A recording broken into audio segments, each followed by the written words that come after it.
Session, Geopolitical Uncertainty, Michigan's Moment for Strength and Resilience, is hosted by McKinsey & Company. Please welcome Chair of the McKinsey Global Institute and Senior Partner at McKinsey & Company, Shubham Singhal.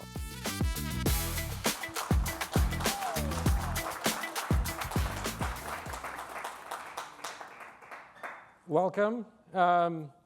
It is always interesting to try to compete with what seems like absolutely stellar weather. When Bob and Gina here and I were talking about, they said, can you get good weather? Well, check for that. But then we can't get enough people in here, is the other side of it that kind of plays out. Today's discussion is a very much of a doozy. It's a pretty academic, nothing's happening in the world, just geopolitics. So we will try to be not that spicy about it. But a couple of things, and the main event of this I'm going to get into is a dialogue with our two guest speakers here. But just a quick setup on this, right? Back in the global financial crisis, everyone talked about black swan events and how rare they are, and boy, this is once in a lifetime that it happens. And if we just look at the last 6 years, I think the black swans are not that rare. We had COVID and we said, well, this is once in a lifetime. And then we had Ukraine and we thought, well, clearly countries have stopped invading each other, but that happened.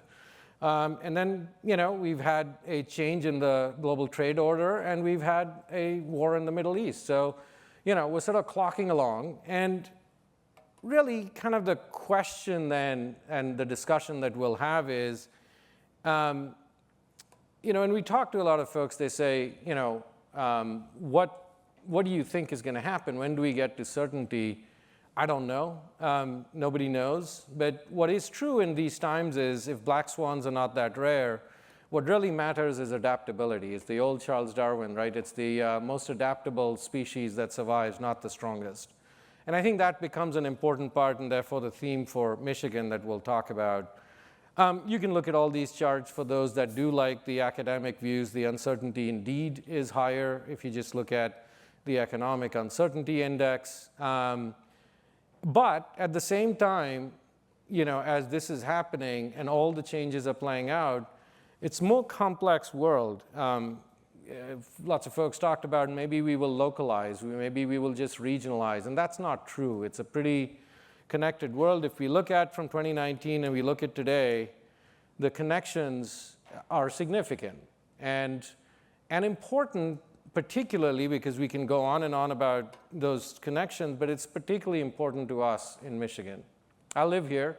My office is in downtown Detroit. I can see the crossings and the number of trucks going over. It is, by dollar value, the second largest land border crossing that we have in the United States, and by many terms of commercial dollar flow, very significant, and that's very important from the Michigan economy perspective.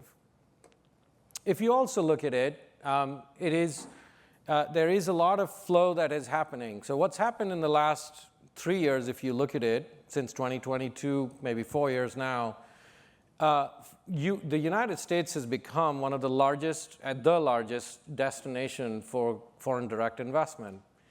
And we do in Michigan attract a reasonable bit of that from around the world, from Europe, from parts of Asia, from Canada even. And the places that we have attracted, and we'll talk more about what might be the arenas we can win, has been around batteries, has been around automotive, of course, and then, with data centers and communication kind of playing out more and more, and that's an important arena. Now, there's a battle going on for where the foreign direct investment flows, because the significant portion of it is for AI, if you just look at the global flows. And the question that really comes out, though, with AI, when people say we have one of the biggest booms and the biggest players, just the 4 biggest hyperscalers, $2 trillion between this year and next year in terms of capital investment and where the flows will happen. The real question on it, though, becomes AI is built on a very linear growing set of infrastructure. It's data centers, it's energy, It is all around how you build out fabs and manufacturing and the like. So it's built on very real things, and 90% of that investment is going. Important for Michigan, given we are an advanced manufacturing hub, but are we capturing it, and how might we capture that part of it? The US in general faces headwinds in manufacturing. We are a manufacturing hub. There is a desire to move more back to the US. What does that mean? Where does Michigan play in that? I think we'll have a bit of a discussion on that as to how we can be competitive as that happens and where it happens within that. And I won't go through all of these, but we've looked at where the value creation really is happening as you look ahead. And it really is in 18 arenas of competition. It's obvious around the technology. If you look at biopharma, that's another arena. AI obviously is kind of playing into it. And the question is, again, in these arenas of competition, are we well placed to win, and how might we be able to do that? And so we'll spend a bit of time kind of talking about that as well. Now, how do states win? And I won't go through all these details of this. I'm sure during this week in the policy conference, there's good discussion on it. But if you look at these arenas, three things really matter. And our speakers here have thought about this. Energy matters, the workforce matters, and sites. Do you have sites to actually be able to place, and the environment that attracts that in and permits it and lets it be built and the like? Those things really make a difference. And we'll have a discussion on competitiveness and how states can be competitive, and our state can be competitive in driving that.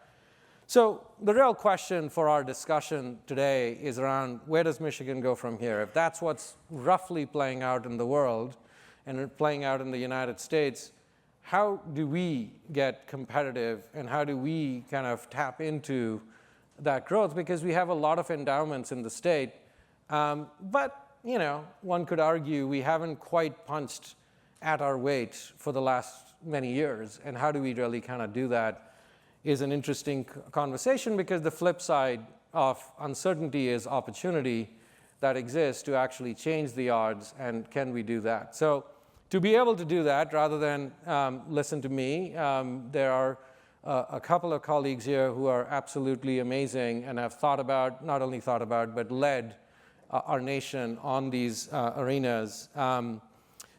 Gina Raimondo, she most recently served as the 40th U.S. Secretary of Commerce. As Secretary, she has focused on enhancing America's competitiveness by fostering job creation, supporting entrepreneurs, and advancing economic and national security, all topics that we will get into. Under her leadership, the Department of Commerce made groundbreaking investments in technology, infrastructure, and workforce development through key legislation, including the Bipartisan Infrastructure Law, CHIPS and Science Act, and the Inflation Reduction Act. Before her time as secretary, she served as the 75th governor of Rhode Island, where she drove economic growth, expanded education and opportunities, and led the state through its COVID-19 recovery efforts. And Robert Lighthizer, who most recently served as the 18th U.S. Trade Representative. As USTR, he focused on strengthening America's trade position by advancing fair reciprocal trade policies, expanding market access for U.S. producers, and enforcing trade laws. Chief among his accomplishments is the U.S.-Mexico-Canada Agreement, coming up again, so we should talk about that, obviously important to us in Michigan. Ambassador Lighthizer also secured agreements to address China's unfair trade practices, expanded trade with South Korea and Japan, and advocated for reforms at the World Trade Organization. Please join me in welcoming Gina and Bob to the stage.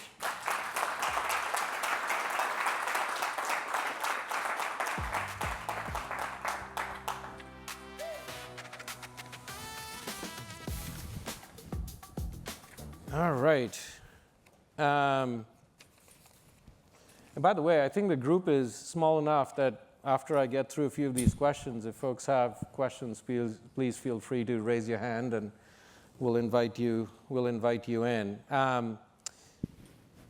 But look, maybe, to start with you, geopolitics, technology, and trade are all reshaping how growth is playing out. And you've talked a lot about, and you led on competitiveness. And so what do you think most matters for competitiveness over the next decade? Where do you see the biggest opportunities? Yeah, well, it's fun to be here with everybody. And I'm glad you came. I'm glad you're not out in the sun, but you're with us in this windowless room. So, I mean, God, 10 years. 10 years is too long of a timeline in this day and age for me to offer any forecast. I think that I've always thought that competitiveness was the right lens. I tried to think about competitiveness when I was governor, how to have Rhode Island compete.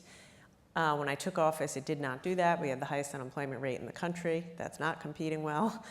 And then as secretary, like, how does America compete and frankly outcompete our adversaries like China? And I've always thought you have to have an offensive strategy and a defensive strategy. And my own view is that the offense is more important, which is to say, in the context of the country and Commerce Secretary, I thought we had, our offensive strategy would be to invest in the semiconductor industry, invest in research and development, invest in infrastructure and worker training, so we could compete. But also you do need to protect yourself, and that's where tariffs come in. And, I think that it's important, especially vis-a-vis China, to protect American jobs and workers. We were just talking about the furniture industry, it's too hard to compete. So I think you have to think of both in terms, and the same thing for a state, and I think we'll talk about the state later, but I think when I think about where we are now, you have to have an AI strategy. You must have an AI, quantum, and biotech strategy. If you want to go into that, I can tell you why I think that, but I think at least those three, AI, quantum, you have to have an offensive and defensive strategy. They're too important for dynamism, economic growth, and frankly, national defense, which means we need to be investing more in the United States. Quite frankly, we need FDA reform, so it's quicker to get drugs to market and cheaper. But also, we can't let China eat our lunch in those areas. And so, maybe I'll leave it there. The final thing I'll say is this. Two quick things. One, I've already said the word China 3 times. That is, I don't want to say the whole game, but we've never had an adversary that was this large, this determined, and this obsessed with their own industrial and technological leadership. Mm-hmm. And we underestimate that to our peril. I felt I was constantly in meetings in the Situation Room with my colleagues at the White House, where I almost felt, these are my words, there was like an American chauvinism, like always underestimating China's capacity and overestimating our own. And I would just say, that is not good. That will hurt American workers. That'll hurt our ability to compete. To compete, we need to invest in what we're good at, bring our allies towards us, secure our supply chains with our allies, and have responsible tariff policies to make sure that China doesn't eat our lunch. Maybe let me ask you, the AI, quantum, and biotechnology, say more. Why those 3 at the top of your list? Well, because I think they are going to power our economy on a go-forward basis, and also our national security. Increasingly, I don't want to freak anybody out here, and it's a pleasant day outside, but it's not a good thing that President Xi could wake up tomorrow and say there'll be no more penicillin in America. It's an even worse thing, I think, that China has eclipsed us in terms of production of global biotech IP. It used to be we just outsource commodity manufacturing to them. No longer. They are like a development juggernaut. So I don't ever want to have to rely upon China for the best cancer drugs, ever. AI and quantum are like platform technologies. we have to be better. Every business will be an AI business. If you want to compete, you have to have it, you have to use it. But also, quite frankly, I mean, you're starting to see it now, the defense industry, you know, surveillance will be AI-driven, drones, everything, and hypersonics, nuclear simulation. And so I think it's just very, very important that we always stay ahead. But by the way, and then I'll be quiet, but at some point I do think, and I know Bob has thoughts on this, with respect to AI, I would say this. If you said to me, hey, Gina, what will it take for America to lead in the global AI competition?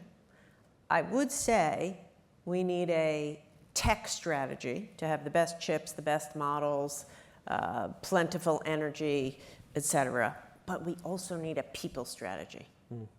Because if the average American gets left behind or feels left behind, and we have the best chips and the best models, we will not lead. And right now, that's what I worry about. Yeah. No, that's a great point. The fear of displacement is quite rising and significant. Maybe, Bob, to go to you, if we take the lens, which you've spent a lot of time thinking about and doing work on trade and manufacturing, how do you see the global landscape evolving? We're obviously an important manufacturing hub. We're also an important trading hub. So it's a very important question here as to how you see that changing, what the new world looks like. Well, I would say, first of all, it's a pleasure to be here. And I say that as someone who was born and raised in Ohio. So it may be perhaps more difficult for me to say it. Therefore, it's more true than a person from Rhode Island who can say it anywhere. It is my first time, and among the features is it has a kind of an early 20th century, late 19th century feel to it. And I would point out during that time we had high tariffs and trade surpluses during the entire period. From about the year maybe 1870 until about 1970, we had trade surpluses during that period. So this was the highlight for me. I'm very comfortable here. Lots of tariffs. So analytically, I would like to just sort of think about two things, and I'll kind of lay it out as quickly as I can. One, I completely agree with Gina on the question of China, and I'll spend a moment on that at the end if I can. The question is not just their capacity. We have to understand their mendacity, right? They do view us as an adversary, and they're doing everything they can to be number one in the world at our expense. And if you don't realize that, then I think you approach the relationship in a wrong way. That isn't to say we need a hot war with them. We clearly do not need a hot war with them, but we can't treat them like we treat Japan or Switzerland or Korea or any of these other countries. They have at the heart of their ideology and their plan is to supplant the United States, to supplant the liberal democratic regime that has, you might call it the American hegemony or the Western ideological hegemony that has basically been the principal theme in the world for 100 years. So, but I'll take that as a second point. The other thing that I would kind of kick off on is this notion that Gina has that you know, and I'll kind of expand on it. You can tell me you don't agree with me in some respects, but we have a trading system that has failed America. All right, now if you think about generally the United States built up and became the biggest country in the world by about 1890 using tariffs and industrial policy. We built canals, we built railroads, it was all industrial policy. It was tariffs, subsidies, and the like. We cruised along, leading the world. We got to the Second World War. There was then a consensus that we needed a new system, and that new system required rebuilding Europe and rebuilding Asia and the like, and we were part of that. We really created that system. We can talk about it if people are interested. That moved forward for a long period of time. By the time we got to about the late 1970s, the system had sort of turned on us. And now we are running deficits instead of surpluses. Then we have the period of hyper-globalization in the 1990s, which was basically just foolish hubris by people who thought the United States was the greatest country in the world. No one could ever charge us and change us, and we were like everything. And we did three very bad things. We did NAFTA, we did this whole WTO thing, and then we did what I call the end of the trifecta of stupid. We let China into the WTO and gave a most favored nation. And that kind of set up a period when we go from having trade deficits to having massive trade deficits to the tune now that they're realistically calculated well over $1 trillion a year. Now, why is that bad? And let me just run through this quickly, because this is like the indictment of the system. And then I will very quickly say that what we need is a new kind of a system. But the indictment of the system are, one, massive trade deficits that never go away. The countries of the world are not exporting in order to import to help yourself, your citizens maximize their life, and the exporting country to maximize their citizens' life, but rather to get richer and take advantage of other countries. So we have seen that happen. We have transferred in the United States a massive amount of wealth to the tune that the net investment position of the United States, which is how much Americans own overseas versus everyone else owns here, which when I was in the Reagan administration was a positive several $100 billion, is now a negative $27 trillion. So those of you who are young, we have now given away $27 trillion worth of your wealth and the future income of that wealth in return for current consumption, because we relied on a system that's not working for us. The second thing is, the second piece of evidence is we have seen substantially slower economic growth since 2000 than traditionally was true in America. From the war to 2000, we grew at about 3.1% GDP on average. Since then, it's more like 2%. And Michigan is one of the states that has suffered, along with Ohio and a bunch of others, more than anyone else.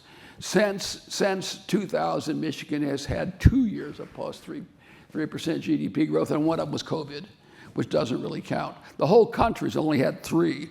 Traditionally, before that, we would have about 14 out of 20, or 7 out of every 10. Now we've had 3. So it's slower economic growth, massive transfer of wealth, loss of innovation leadership, because when you lose manufacturing, you lose innovation, you lose the engineers, you lose all that.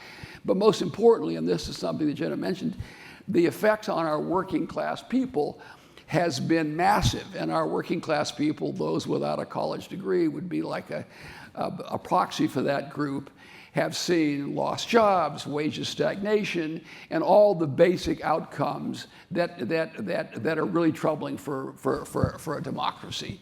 Even to the point that that group of people, which I would remind everyone is 2/3 of us. In other words, it's not some weird little group, it's 2/3 of us. That group now lives 7 years shorter lives. So it's a very bad outcome, all of these things. We need a new trading system, and that trading system has to be based on an industrial policy. We can't be in a position where our industrial policy is whatever everybody else doesn't want. Now, why does China lead? China leads because they have a closed market, they have tariffs, they have a banking system that subsidizes banking, and they subsidize to the tune, according to the IMF, of about $800 billion a year. $800 billion a year. To give you an idea, Gina's CHIPS Act was $50 billion over 4 years. So it is a complete drop in the bucket compared to what China is doing. And we're not going to compete with China unless we step up and have an industrial policy which has tariffs, has subsidies, and has a whole variety of other things on all the kind of cutting edge technologies. So maybe I'll leave it there. Can I just pick up on one tiny thread? Because I think a lot of times people don't realize it. And I saw it as governor, because Rhode Island was once a manufacturing juggernaut, not of cars, mostly of jewelry and watches and such. Most people think R&D leads to manufacturing, which is of course true. R&D does lead to manufacturing. Come up with new products, you make them. I think we vastly underestimate the extent to which manufacturing leads to new inventions and research and development. Manufacturing, as Bob said, spurs new innovation. Second point is, now all of a sudden after COVID, everyone's focused on supply chains. Good, we got to do something about it. But once upon a time, the Midwest was filled with small chemical companies, substrate companies, machine shops, et cetera.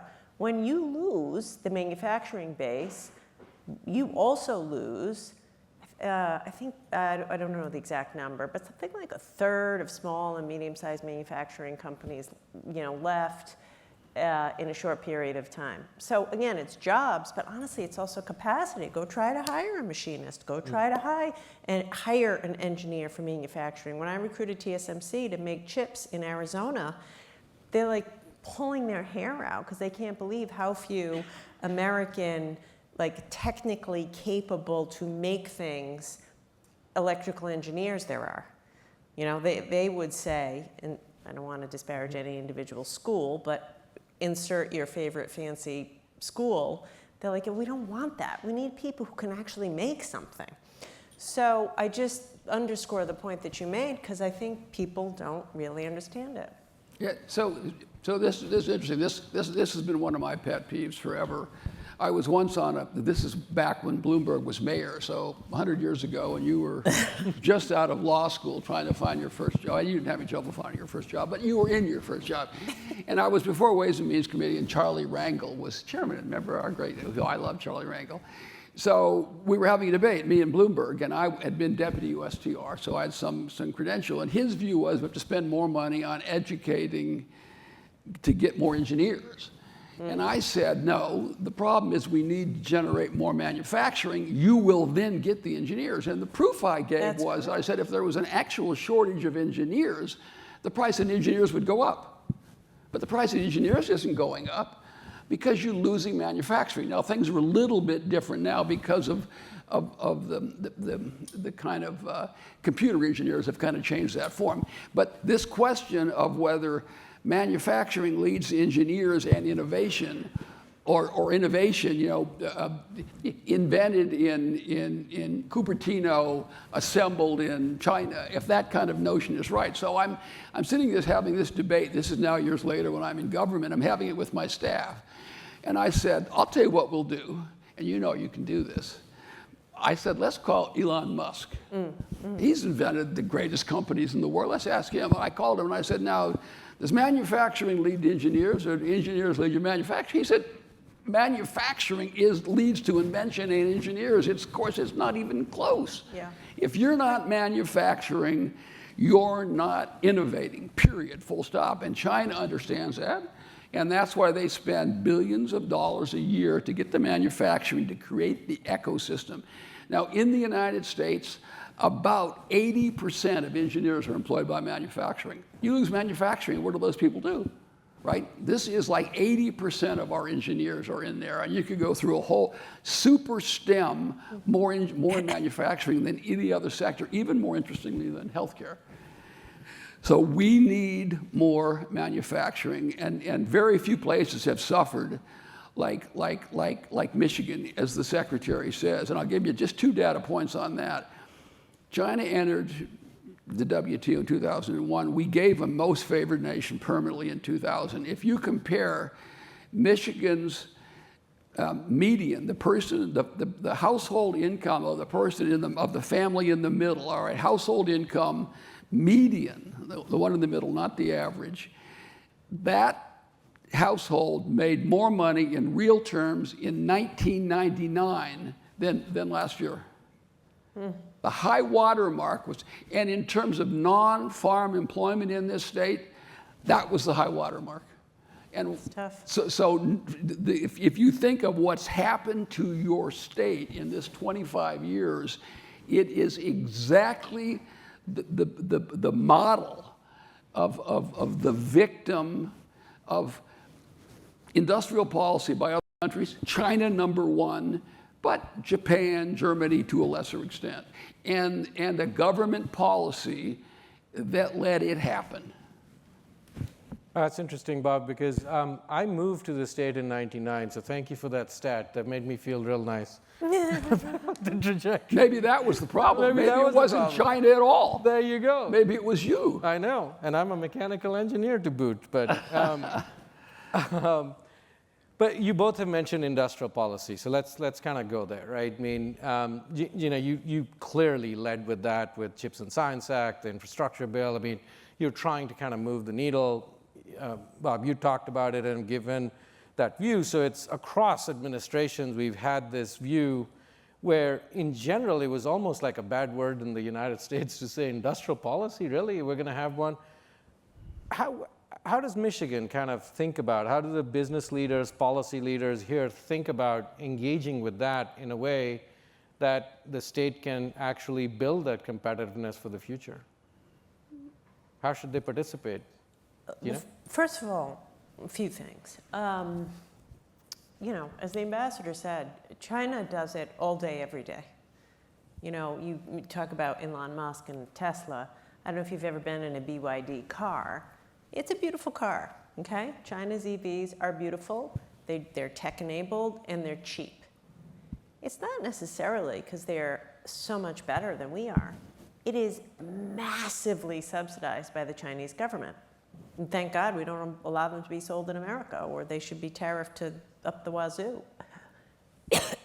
So what does that mean? Number one, I think to properly do it, it requires federal action. It just requires tariffs and incentives and the magnitude of capital. That being said, I do think having been a governor, there are a lot of levers at a state governor's disposal. First, you have to have a strategy. Can't be good at everything. In this example that I just said of electric vehicles, it's painful to watch how these auto companies have taken these huge write-offs because of EVs.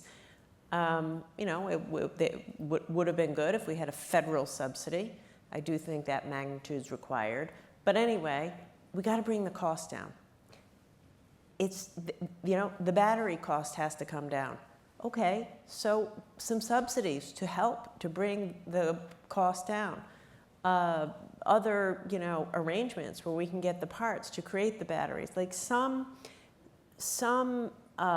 strategy to say this is what we can be good at, and how do we use all the tools in our toolbox, incentives, grants, subsidies, et cetera, to make that happen. Look, the other thing I think on a state level, which is just a reality, because you don't have the buckets of money of the federal government, it matters. First, you have to have your strategy.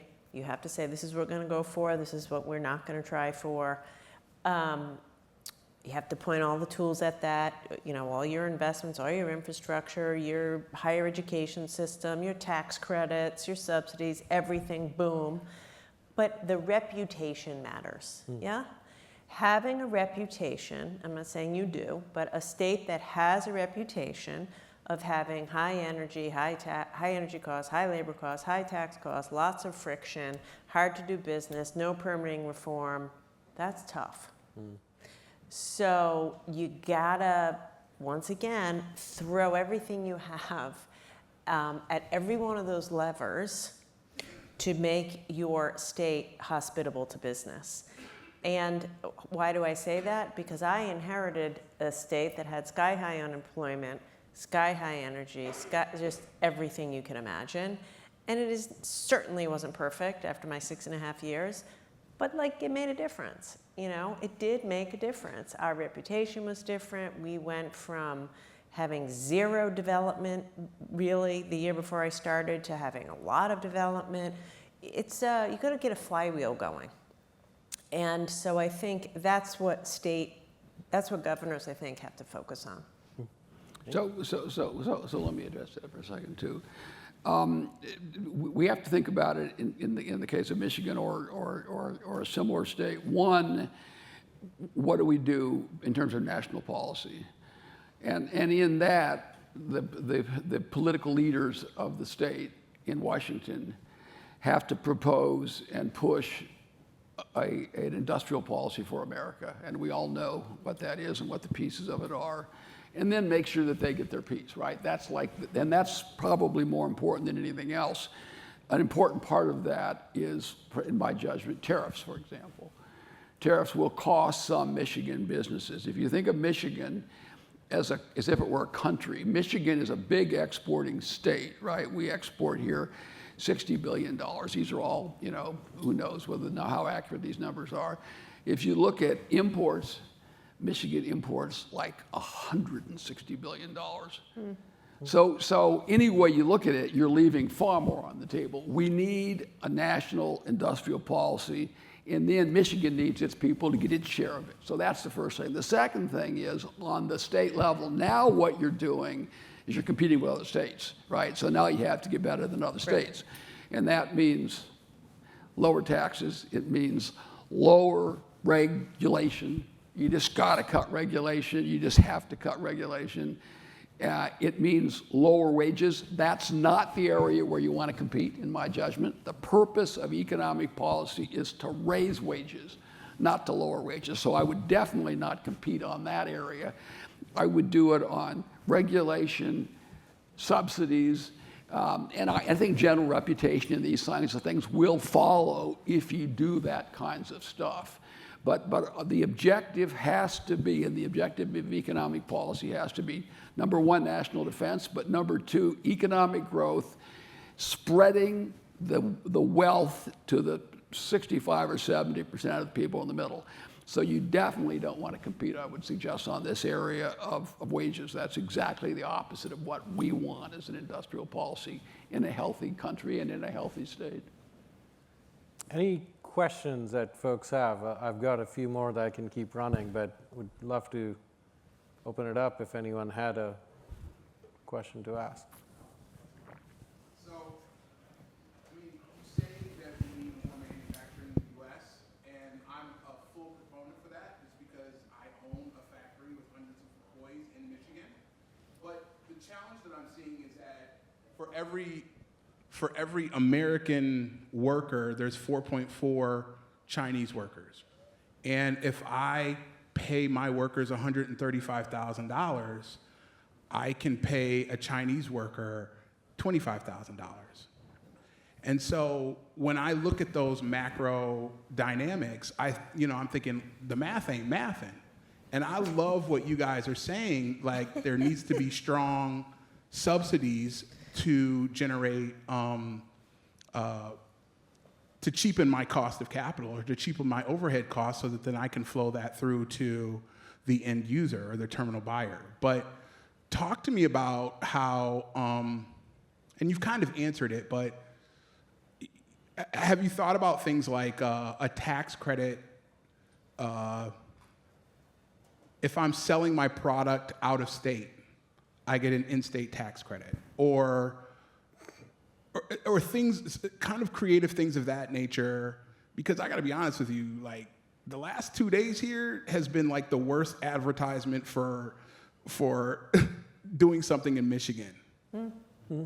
And so it's like, I love the truth that you guys are saying, but I'd love to understand, because y'all are like trying to force me to go to Nashville or to China with the economic policies and the swings and up and downs that you're talking about. So I'm really looking for is a subsidy to me for my workers so that I can compete with Chinese labor force? Is that really what we're talking about?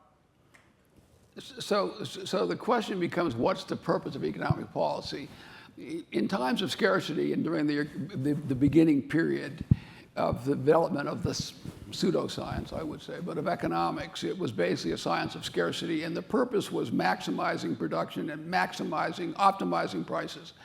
We're way past that. Why are Chinese workers getting $25,000 a year? Because China basically transfers resources from its consumers to its producers. And he does it through having,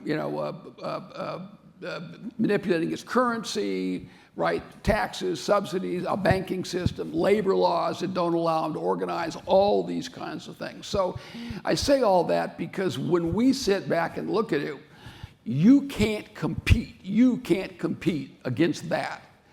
So what do you have? You have the biggest market in the world and you're in a position where you're competing with the second biggest economy in the world, which is spending hundreds of billions of dollars a year, and in addition to that, transferring enormous wealth from its consumers to its producers in order to knock you out of business, right? So what you have to have is an overall industrial policy, and to me that means for sure tariffs. What I propose, and I don't want to go into this because it's kind of beyond the notion here, what we need is a new trading system among liberal democracies based on balanced trade. And we need to do something to offset that unfair advantage that all those Chinese people have. Because I'm not interested in optimizing the price of what you're producing. What I'm interested in is optimizing your success and the amount of money you can give to your workers. That's the purpose of economic policy. So we need a combination of all the kinds of things that you know better than any of us. Absolute day-to-day dollar things that the state is doing in a stupid way and that the federal government is doing in a stupid way. And you know that far better than us.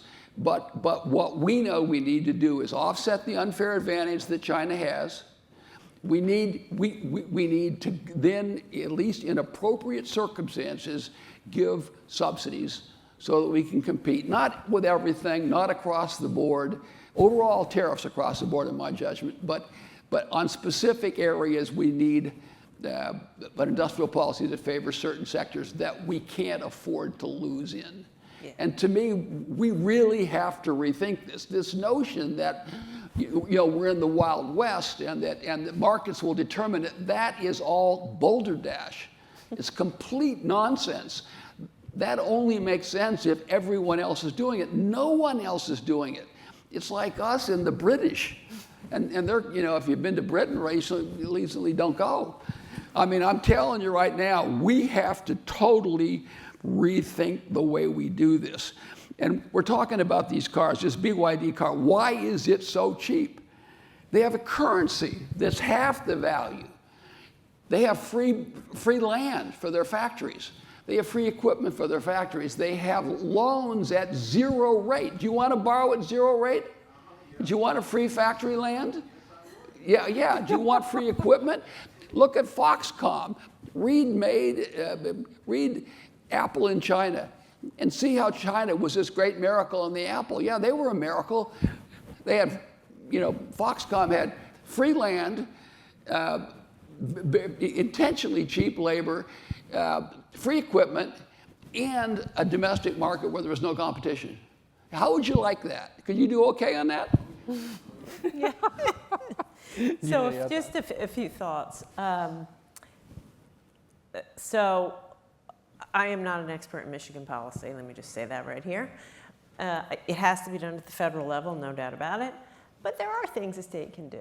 For instance, and again, I don't know your rules here, but if you allow tax write-offs for depreciation of your capital, or if you make it easier to depreciate capital, if like when I took office as governor, the state actually taxed inventory.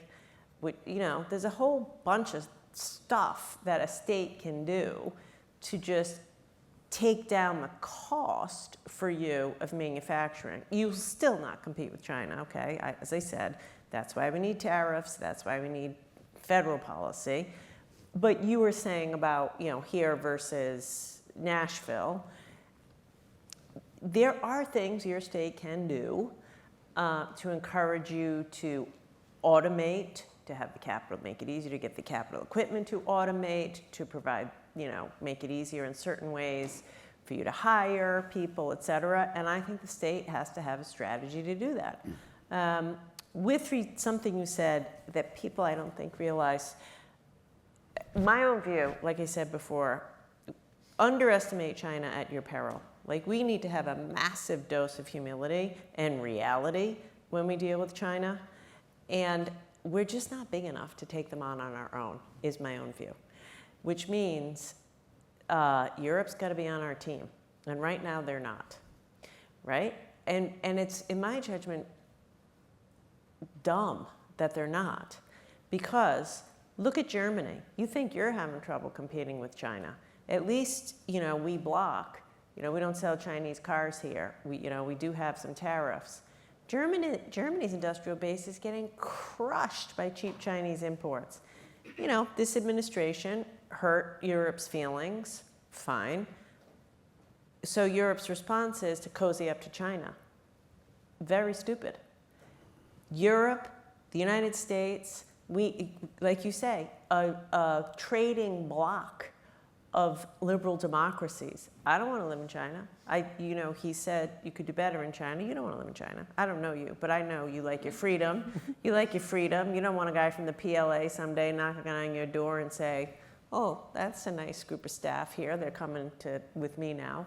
But my point is to compete with that. Capitalism wins all day long. Innovation wins all day long. And freedom is what we believe in. But we got to get together with these other countries and get them to wise up and realize we have a common trade enemy, which is China. Even Latin America.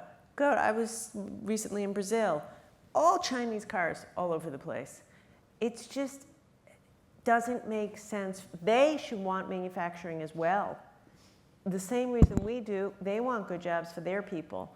So it's this producer-consumer trade-off, and we have to wise up. The final thing I'll say is, I used to argue with President Biden a lot, and you may disagree with me, but Biden would always say to me, he'd call me Gov, he'd be like, but Gov, why can't we make everything in America? And I would say, Mr. President, we can't. We don't have enough people, it would be inflationary, we don't really need to make every commodity good in America.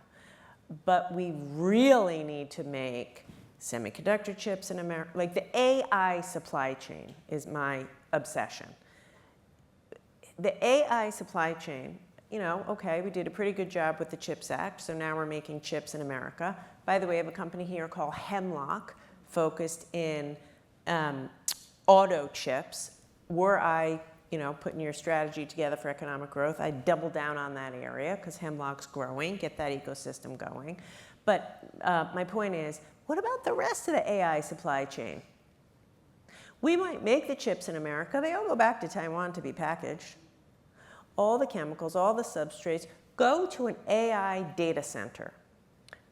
Or maybe don't and take my word for it. If you do the bill, as I've done, if you write out the bill of materials for an AI data center, all the stuff that goes in there, you would feel very unsafe and unhappy at the end of it because so much still comes from China.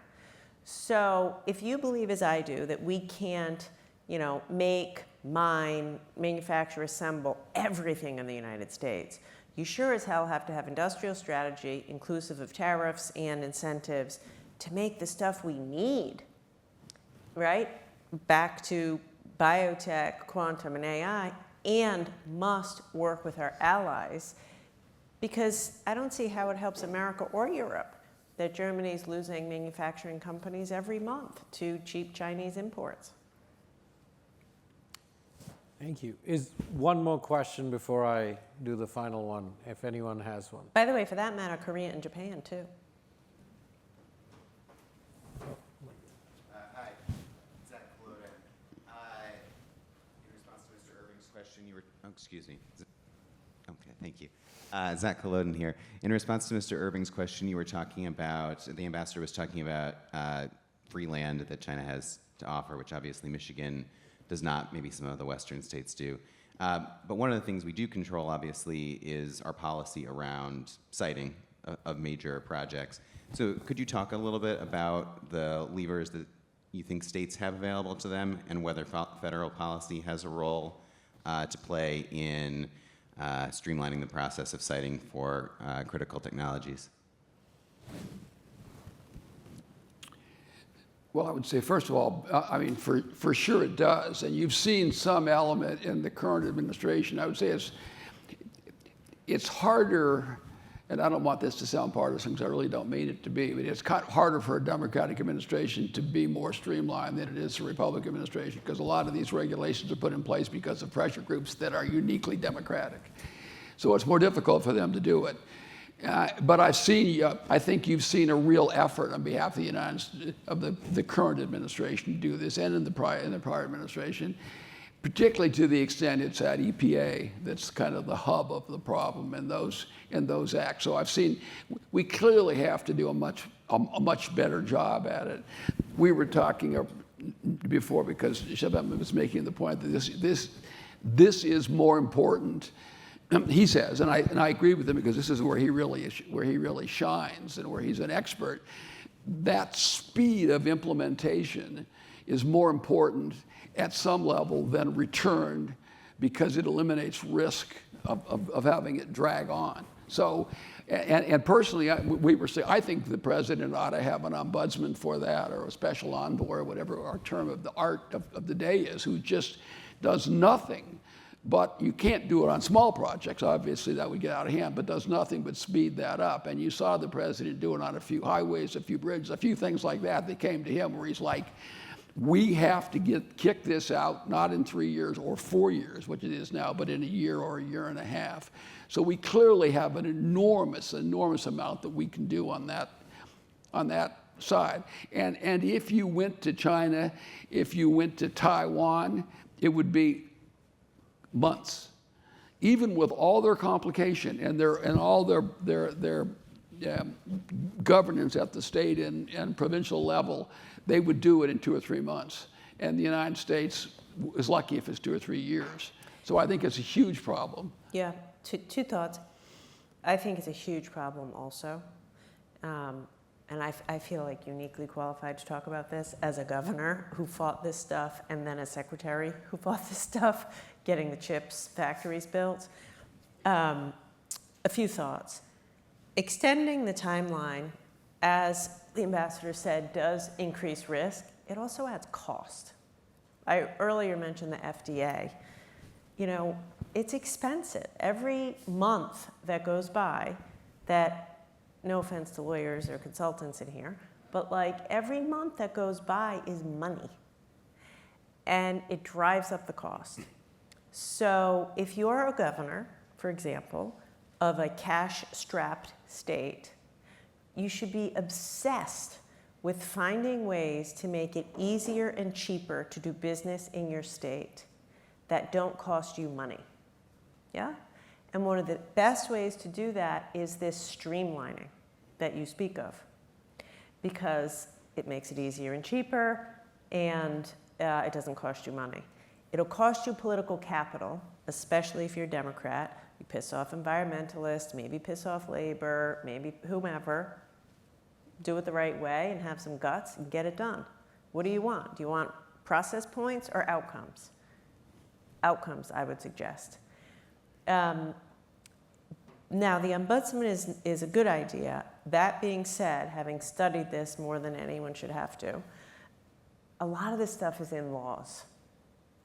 So a lot of, when I was governor, I did something called the Administrative Procedures Act reform. It was 220 pages of legislation, which no one should ever have to read. And luckily for me, I'm not sure the legislature did. They just passed it as submitted.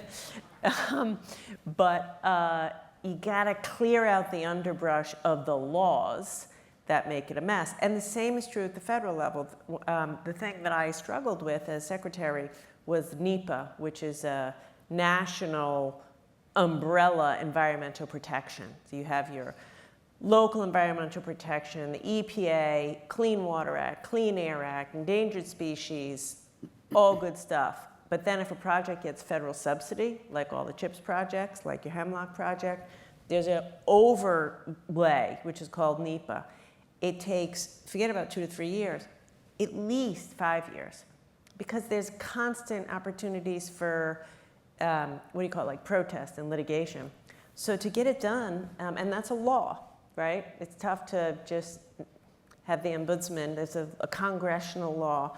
So I wound up going to Senator Cruz and Senator Kelly, and they passed a law, an amendment, to say that CHIPS projects are not subject to NEPA because of national security. Now, I took on a lot of water from the White House, from environmentalists, et cetera. But there's a factory in Arizona pumping out chips. And it's not that I'm against clean water, clean air, et cetera. As I said, there's 52 layers of protection. So I think going on about this, because it is a huge problem. It's a problem with biotech, it's a problem with manufacturing, it's a problem with advanced manufacturing, and we gotta like get it done. Fabulous. So maybe just as we are at the end, if you were to bring it together for each of you, and start with you, Gina, first, is what would be the rallying cry you would have to the business leaders, policymakers, other people that love the state of Michigan? What should they really think about, take away, focus on, and do? I would say don't be despondent. The fellow back there said it's been 2 days of, not happy talk. And I've heard a lot of people say that God, I'm just so depressed. I haven't been to a lot of sessions, but if that's what people are taking away, like that's not a useful thought. So get rid of it. Like, we could do big things. This is your state. Dig in and make it better. You have a great governor now. You're about to have a new governor. Like, make a plan, get a strategy, pull the levers of power. Like I mentioned Hemlock, I mentioned subsidizing to have batteries because we got to get the cost down. We've mentioned permitting. Like, put a plan in place, stick to it. Every stakeholder has to get in the boat, right? This has to be driven from the governor on down to the smallest manufacturer, and you have to be obsessed. And then you do have to get your federal delegation to do its part. I mean, I do strongly agree with Bob in this respect. There are certain things, and we don't have time to go through the whole list, that can only be done at the federal level because of the magnitude. But I would say there's no reason you can't win. We as Americans have a track record of doing big things when our back's against the wall. And I say, go at it. And here's the final thing I'll say. There is a growing recognition now that we need to manufacture more in America, that it's a vulnerability not to have as much manufacturing in America. I actually think the innovation around AI and such will lead to more jobs, especially, for example, in biotech manufacturing. Look to the future, figure out where the innovation is, make a plan, and drive it relentlessly every day. Well, I mean, I guess I agree with that. First of all, I'm just congenitally depressed anyway. But I'm not particularly on this subject. I don't think you will see anyone in any of your lifetimes run for a national office in America on a platform of free trade. I think that is so completely debunked, this stupid notion. And this notion that we shouldn't have industrial policy. I don't think anyone really believes that. There's a handful of screwballs, very right-wing screwballs, who still believe that. They call themselves libertarians. You've probably heard the term before. I won't go into any further on that, my definition. But there's a very small group. Everyone else seems to understand. What we have to do now is act and organize. And I would say the other thing is the biggest advantage we have is we've got China being so aggressive. So many people in Europe and other places in the United States are realizing now that you can't just look the other way and pretend and hope everything turns out like God has a plan. God's plan is that we go out and put in place an industrial policy. We need one at the state level, but much more, we need one at the federal level. And I would hold my political people responsible for that. And I think that the opposite side, this sort of, let it all happen, or pro-China side, or price optimization, all that stuff is completely debunked. I don't think people understand that anymore. One of the downsides that I see, one of the kind of reasons for some is I find that the labor movement, which was, and I say it because I'm in a state which has a very strong labor movement, the industrial unions are really good on this issue. But the industrial unions are a smaller and smaller part of the labor movement. That is a little bit disturbing to me because the labor unions are now more services and government workers, and the people that go out there and fight this battle with all of us as the industrial unions, and we really need them. Yeah.